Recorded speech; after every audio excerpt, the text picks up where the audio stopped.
राह हक के शहीदों वफा की तस्वीरों तुम्हें वतन की हवाएं सलाम कहती हैं। राशिद मिनाज शहीद, वतन के वो बहादुर सपूत, इकबाल के वो बेहतरीन शाहीन जिन्होंने 9 उम्री में ही जाम शहादत नोश कर लिया। हमारे साथ इस वक्त मौजूद हैं राशिद मिनाज शहीद के भाई अंजुम मिनाज। अस्सलाम वालेकुम सर। सर ये बताएं, राशिद मिनाज साहब की इस साल जो है वो 52वीं बरसी मनाई जा रही है, तो इस मौके पर आप क्या कहना चाहेंगे? बस कहते हैं अल्लाह ने उसको इज़्ज़त दी इतनी कि अभी तक वो सब उसको जानते हैं।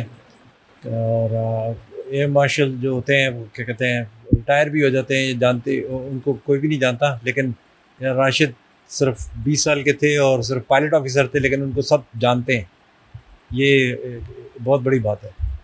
अच्छा, राशिद मिनाज शहीद के बचपन के हवाले से कोई ऐसी बात बताएं कि बचपन में जिस तरह बच्चों को खेलने का शौक़ होता है, खिलौने से खेलने का शौक़ होता है, तो उनके क्या क्या शौक़ थे? तो शुरू से ही जो जहाज़ पसंद थे, यानी ये 5-6 ईयर्स के थे तो सिर्फ खिलौनों में जहाज़ उठा लेते, कहते यही मैंने करना। और बचपन से ही कहते थे कि मैंने एयरफोर्स में जाना है। जैसा वालिदैन की एक शुरू से ख्वाहिश होती है अपने बच्चों के लिए, बच्चों को लेकर के डॉक्टर बनाना है, इंजीनियर बनाना है, जो भी बनाना है, तो वालिदैन की क्या ख्वाहिश थी आपके भाई को लेकर या आप लोगों को लेकर?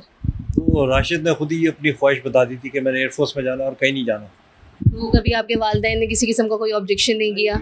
वो तो चाहते थे। जब इसका ISSB में सेलेक्ट हुआ तो अम्मी बहुत खुश हुई और राशिद सबसे पहले अपनी वालदा के पास गया और उनको मिठाई खिलाई कि मैं सेलेक्ट हो गया हूँ। और अम्मी ने उनको गले लगाया और बहुत खुश हुए थे। अच्छा, ट्रेनिंग के दिनों के कोई ऐसा वाक़या आपको याद होता हो जो उन्होंने आपको बताया हो या आपकी वालदा से शेयर किया हो?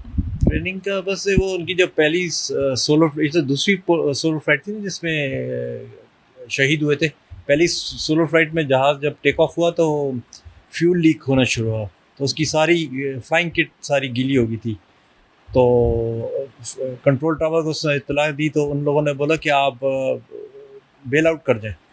तो राशिद ने बेल आउट नहीं किया और कहते मैं 2 नफल शुक्राने के मैंने सोच लिया था कि अगर मैं बच गया तो मैं पढ़ लूँगा। और इसने सक्सेसफुली लैंड कर दिया जहाज़। तो जब ये लैंड हुआ तो उसका कमेंडेशन सर्टिफिकेट बेस कमांडर ने भी दिया इनको। ये इनकी पहली सोलो फ्लाइट थी राशिद की, ये जहाज़ बचाया था इनने। और ये वाक़या इसने हमें बताया भी नहीं, राशिद ने नहीं बताया हमें, ये बाद में पता चला इसकी शहादत के बाद। तो जिस तरह आप राशिद साहब का जो नंबर था बहन भाइयों में, वो कौन सा नंबर था? 3 बहनों के बाद राशिद पैदा हुए थे, फिर एक और बहन पैदा हुई, फिर हम दोनों ट्विंस एंड में पैदा हुए थे। मैं सबसे छोटा हूँ ट्विंस में। ठीक है। अच्छा, जो बहनें थी आपकी, जो बड़ी बहनें थी, तो बड़ी बहनों के क्या तासुरात होते थे? क्योंकि सबसे पहले भाइयों में तो वही थे, तो क्या तासुरात थे उनके? तासुरात बस वो क्या कहते हैं खुश थी उससे। राशिद सबसे बना के रखता था, सबसे दोस्ती थी उसकी, किसी से उसकी लड़ाई नहीं थी और खुशगवार ताल्लुकात थे। लेकिन जब हमारी बच्चों की लड़ाई होती थी तो हम जो छोटे थे चारों एक साइड पे हो जाते थे और वो बड़ी वाली बहनें एक साइड पे होती थी। तो इस तरह होता था। ठीक है। अच्छा, राशिद साहब की कोई ऐसी बात जो उन्होंने जाने से पहले कही हो या कोई ऐसी यादगार कोई बात आपको याद रह गई हो? तो बहुत सी बातें हैं, मतलब बस वो एडवाइस करता था हमें। और क्या कहते हैं कि माँ बाप का ख्याल रखना। एक ख़त लिखा था उसने वहाँ से रिसालपुर अकेडमी से, उसने लिखा था कि माँ बाप ने तुम्हें पहनाया और क्या कहते हैं तुम्हारा खर्चा किया, खाना पिलाया और सब कुछ कराया, लेकिन आपको ये रिटर्न करना है। हमें एडवाइस ये की उसने कि माँ बाप की कितनी इज़्ज़त करता था कि आप हमें कहता था आपको ये रिटर्न करना है, यानी कि जो आप लोगों ने माँ बाप ने जो आपके ऊपर किया है वो आपको रिटर्न करना है और माँ बाप की आपको ख्याल रखना है। और दूसरा ये लिखा था उसने कि अज़ीज़ भट्टी और रफ़ीकी जैसा तुम्हें बनना चाहिए जब बड़े हो, हमें ये एडवाइस की थी। और तीसरा कहता था कि बायोग्राफीज़ पढ़ो, बड़े बड़े जैसे नेपोलियन है, चर्चिल है, माओ ज़ेडुंग, इनकी वो बायोग्राफीज़ पढ़ता था। और जितनी उसको पे मिलती थी ना उसकी पूरी की किताबें ले लेता था और वो पढ़ता था। रीडिंग का इतना शौक़ था उसको। तो उससे इंसान बहुत सीखता है। ग्रेट लीडर्स की, कहता था ग्रेट लीडर्स की तुम ये बायोग्राफीज पढ़ो और तुम सीखोगे बढ़ो। और क्रिकेट हम लोग आखिरी दिन खेलते थे तो वो मना करता था, नहीं भाई आखिरी दिन तो क्रिकेट ना खेलो, पढ़ाई करो ताकि तुम बड़े आदमी बनो और कुछ माँ बाप की खिदमत करो। अच्छा, उनके स्कूल के दिनों की कुछ ऐसी यादें बताएं जो आपको याद हों। स्कूल के दिनों में तो हम लोग सब तीनों भाई सेंट पैट्स में थे और एक सिस्टर हमारी जो थी छोटी वाली राना, उसको हम लेते हुए फिर आते थे। हमारा घर उधर ही था, नेपियर बैरक्स, जहाँ वो ताजमहल होटल नहीं है उधर नेपियर बैरक्स हुआ करता था। वहाँ से हम पैदल चल के कई दफ़ा आते थे सेंट पैट्स से होते हुए सिस्टर को लेते हुए और घर पहुँचते थे वहाँ। अच्छा, जब राशिद साहब ने पहली परवाज़ की अपनी ट्रेनिंग के बाद, तो उसमें आपके वालिदैन के क्या तासुरात थे, घर वालों के? वो बताता था कि लगता है कि मैं परिंदे की तरह उड़ता हूँ और इतनी फ्री होता है, इतना इंजॉय करता हूँ मैं जब फ्लाइंग करता हूँ। बताता था ट्रेनिंग के सारा। अच्छा, जब वो शहीद हुए तो उनकी उम्र क्या थी, और जो भी सानिया हुआ उस हवाले से कुछ बताइएगा। उनकी उम्र थी 20 ईयर्स थी, 20 ईयर्स के थे वो। और सानिया ये हुआ था कि ये जहाज़ जो है इसका आखिरी था ट्रेनिंग का जहाज़, वो टेक ऑफ होने के लिए हुआ, यानी जब होने वाला था तो उसमें मोती रहमान ने रोका। वो चीफ सिक्योरिटी ऑफिसर था बेस का, उसने रोका कि आपके प्लेन में कोई ख़राबी है। तो राशिद ने स्लो किया, तो एकदम जब स्लो करके रुका ना तो वो एकदम चढ़ गया और उसने क्लोरोफॉर्म सुलगा दी उसको, और जहाज़ के कंट्रोल पीछे से बैठ गया और कंट्रोल यानी इसको बेहोश कर दिया ना, क्लोरोफॉर्म पहले से भाई तो बेहोश हो गया और इसको मारा, इसके हाथ पे काफ़ी इसको खूना खून कर दिया और जहाज़ को टेक ऑफ कर दिया। जब टेक ऑफ हो गया जहाज़ तो 5 मिनट्स का रास्ता रह गया था इंडिया की तरफ। तो राशिद जब होश में आया तो इसे कंट्रोल टावर को बोला आई एम बीइंग हाईजैक। उन्होंने बोला कि आप कोशिश करें मोड़ो तो जहाज़ को वापस लाने की। तो इसने सारे कंट्रोल्स उसके पास थे ना, सिर्फ ये इसने कोशिश की तो नहीं मुड़ा। तो इसने क्या कहते हैं ऐसा किया कि वो जहाज़ को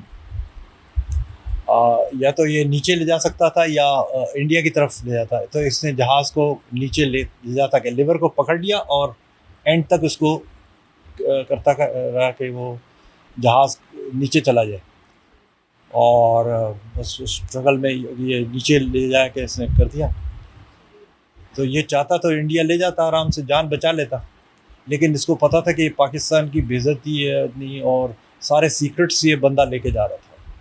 जो गद्दार था ना वो सारे सीक्रेट्स लेके जा रहा था एयरफोर्स की। जी जी। जिस तरह आपने बताया कि ये इनकी दूसरी फ़्लाइट थी, दूसरी सोलो फ्लाइट थी, तो जब ये दूसरी सोलो फ्लाइट पे जा रहे थे तो इन्होंने जाने से पहले ऐसा कोई पैगाम दिया, या जो भी सानिया और जो वाक़या हुआ आपको इस बारे में खबर कब मिली? हमें तो असल में अम्मी डैडी इसको लेने गए थे तो उन्होंने बोला वो फ्लाइट पे गए हुए हैं।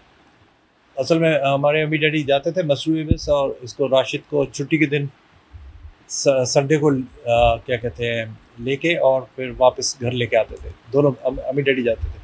लेकिन जब मैं फ़ोन किया तो उन्होंने बोला राशिद तो फ़्लाइट पे गया। उन्होंने बोला फ्राइडे के दिन था। तो फिर सर एक दिन गुजर गया, उन्होंने फिर भी नहीं बताया। फिर सैटरडे को फ़ोन किया, फिर नहीं बताया। फिर मैं हाँ संडे को आए थे शायद, या सैटरडे संडे को 2 दिन बाद आए थे शायद।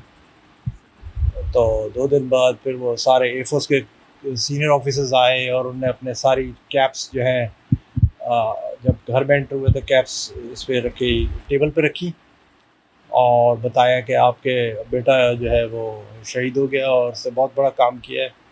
और बस यही बताया। और फिर हम लोग क्या कहते पैर के नीचे से हमारी ज़मीन निकल गई सबकी। और क्योंकि हम बड़े भाई के अलावा हम दोनों भाई तो साथ एक ही कमरे में रहते थे ना, तीनों एक कमरे में। हम लोग 15 साल तक एक साथ रहे हैं, इतना क्लोज थे हम। तो ज़मीन निकल गई थी और क्या, भाई चला गया। अच्छा, चलें एंड में आप मुझे बताएं कि आप क्या पैगाम देना चाहेंगे उन नौजवानों को जो अभी तरबियत ले रहे हैं, आने वाली नस्ल को जो एयरफोर्स में और हमारी बाकी दीगर फोर्सेस में जाना चाहती हैं? ये है कि मरना तो इंसान को है, 100 साल की ज़िंदगी भी आएगी तो भाई मरना, एंड में मरना ही है। तो अपने मुल्क के लिए जान देने से बढ़ के कोई चीज़ है नहीं मेरा ख्याल से। और राशिद का भी ये था कि वो कहता था कि उसने लिखा अपने डायरी में बल्कि लिखा था 15 साल की एज में, life is but a short span, so why not to our country give the life which we so easily can, so that generations to come will remember us as great ones. ये राशिद की अपनी poetry है।